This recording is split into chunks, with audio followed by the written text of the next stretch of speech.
un président de 83 ans, 14 ans au pouvoir, qui avait quand même évoqué son retrait, et voilà, qu'il annonce briguer un nouveau mandat. Alors que se passe-t-il vraiment en Côte d'Ivoire ? On va essayer de décortiquer ça ensemble, de comprendre les enjeux de cette décision d'Alassane Ouattara avec les infos qu'on a. Donc pour commencer, c'est bien officiel. Alassane Ouattara est candidat à sa propre succession pour l'élection présidentielle d'octobre 2025. C'est lui-même qui l'a annoncé lors d'une adresse à la nation. Oui, c'est ça. Et pour justifier cette candidature, il met en avant, disons, 3 arguments principaux. D'abord, il soutient que la Constitution actuelle, eh bien, elle l'autorise, sans aucune ambiguïté selon lui. Ensuite, sa santé. Il affirme qu'il est en pleine forme, qu'il a la condition physique nécessaire. Et enfin, et ça c'est un point important de son discours, les défis. Des défis qu'il qualifie de sans précédent pour le pays. Sécuritaire, économique, monétaire, il pense que son expérience est indispensable face à ça. Il a même parlé explicitement de la menace terroriste dans la région. D'accord. Mais cette annonce, ce n'est pas une surprise totale, si ?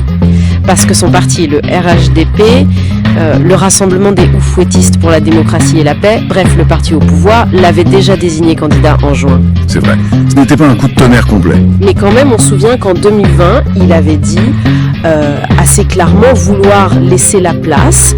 Il parlait d'une nouvelle génération. Alors qu'est-ce qui explique ce nouveau changement de cap ? Ce n'est pas la première fois. Exactement. C'est là que ça devient intéressant de regarder un peu en arrière. En 2020, il avait annoncé son retrait, puis il est revenu sur sa décision. La raison à l'époque, c'était les décès soudains et successifs de 2 de ses dauphins désignés. Et il avait eu cette phrase assez forte. Le devoir peut parfois transcender la parole donnée. Donc on peut voir cette nouvelle candidature un peu dans la même veine. Des circonstances exceptionnelles qui, selon lui, l'obligent à rester. D'accord. Alors, venons-en à l'argument constitutionnel. C'est souvent là que ça coince, non ? La constitution ivoirienne, elle limite bien les mandats à 2 mandats successifs. Comment est-ce qu'il justifie légalement cette nouvelle candidature alors ? C'est un peu technique, mais c'est crucial, j'imagine. Tout à fait, c'est le cœur de l'argumentation juridique du camp présidentiel. Il se base sur la réforme constitutionnelle de 2016, peut-être aussi ajustée en 2020. L'idée, c'est que cette réforme a instauré une nouvelle république, la 3e. Et donc, selon cette lecture, eh bien, ça remet les compteurs à zéro. Le mandat qui s'achève serait donc le premier mandat de cette 3e république. Du coup, se présenter en 2025, ce serait pour un 2e mandat sous ces nouveaux régimes. Pas un 3e ou un 4e, ce qui serait illégal. Ah oui, la fameuse remise à zéro des compteurs. Une interprétation qui, on s'en doute, ne fait pas l'unanimité. Cet argument, même s'il est défendu par le pouvoir, ça reste un point de friction majeur récurrent. Et l'opposition, qu'est-ce qu'elle dit cette fois-ci ? Comment elle articule sa contestation ? L'opposition, elle n'a jamais varié sur ce point. Elle a toujours été contre. Déjà en 2020, il faut se rappeler qu'elle avait boycotté l'élection présidentielle. Elle jugeait qu'un 3e mandat était illégitime, même sous l'ancienne constitution à l'époque. Aujourd'hui, même avec la nouvelle constitution, pour eux, ça ne change rien sur le fond.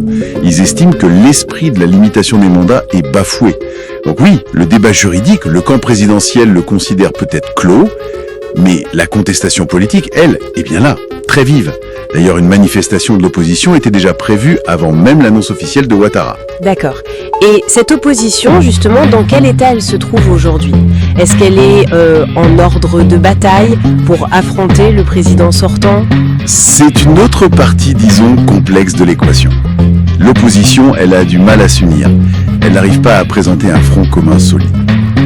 Et surtout, il y a un autre problème majeur pour elle. Des figures importantes sont, pour le moment en tout cas, hors course. Je pense à Laurent Gbagbo du PPACI Oui. et à Tidjane Thiam, qui a repris la tête du PDCI, le parti historique.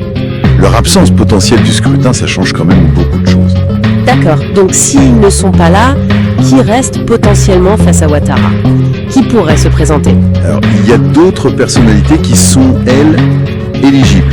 On peut citer Simone Gbagbo, par exemple, ou encore Pascal Affi-N'Guessan, qui dirige une branche du FPI, le Front Populaire Ivoirien. Mais la grande question, la vraie inconnue, c'est est-ce qu'ils vont y aller chacun de leur côté ? Ce qui forcément affaiblirait leurs chances ? Ou est-ce qu'ils vont réussir à former une coalition ? Une coalition capable de vraiment peser face à la machine du RHDP. Ça, on le saura dans les prochains mois. C'est à surveiller de très près. Et pourquoi est-ce que cette situation en Côte d'Ivoire, elle est importante à suivre, même au-delà de ses frontières? Pourquoi ça nous concerne? Eh bien parce que ça touche à des questions fondamentales en fait. D'abord la stabilité politique d'un pays qui est un moteur économique en Afrique de l'Ouest, c'est évident. Mais aussi ces questions d'interprétation des constitutions. Cette histoire de remise à zéro des compteurs, on l'a vu ailleurs sur le continent, ça pose question. Et puis, plus largement, les défis de la succession du pouvoir, de l'alternance démocratique. Ce qui se passe à Abidjan, ça a souvent des répercussions, des échos dans toute la région. Donc si on résume un peu, on a d'un côté un président sortant, Alassane Ouattara, qui mise sur son expérience face aux crises actuelles et qui s'appuie sur une lecture, disons, spécifique de la Constitution pour pouvoir se représenter. C'est ça. Et de l'autre côté, on a une opposition qui conteste cette continuité. Elle le fait au nom de l'alternance, de l'esprit de la Constitution. Mais cette opposition, elle est divisée. Et elle est, pour l'instant, privée de certains de ses leaders les plus emblématiques. Alors, ça soulève une question de fond, peut-être au-delà du débat purement juridique sur le nombre de mandats. Qu'est-ce que cette situation nous dit sur cette tension? La tension entre, d'un côté, la recherche de stabilité à travers une figure d'expérience,